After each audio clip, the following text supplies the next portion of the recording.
राजगुरुनगरमध्ये चिमुकल्यांच्या अत्याचार आणि हत्येविरोधामध्ये आंदोलन सुरू आहे। आंदोलकांचा पोलीस ठाण्यासमोर ठिय्या आंदोलन सुरू आहे। तर आक्रमक आंदोलकांनी महामार्गावर देखील ठिय्या आंदोलन केलं आहे। गेल्या 5 तासापासून आंदोलक पोलीस ठाण्यासमोर ठिय्या देऊन बसले।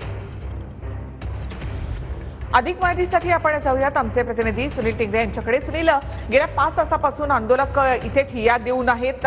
पोलीस त्यांची समजूत काढण्याचाही प्रयत्न करतायत, मात्र आंदोलकांची नागरिकांची नेमकी मागणी काय आहे?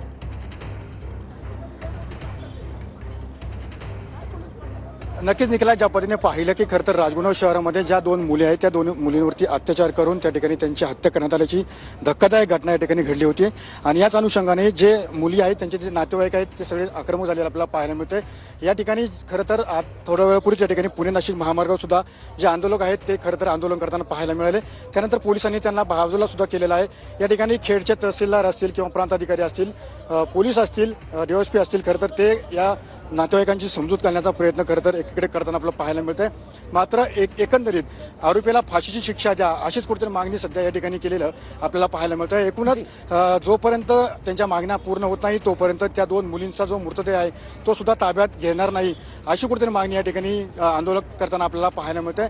आता सध्या तहसीलदार असतील, प्रांत असतील किंवा ॲडिशनल एसपी असतील, पोलीस अधीक्षक असतील, हे सुद्धा या ठिकाणी खरं तर आलेले आहेत।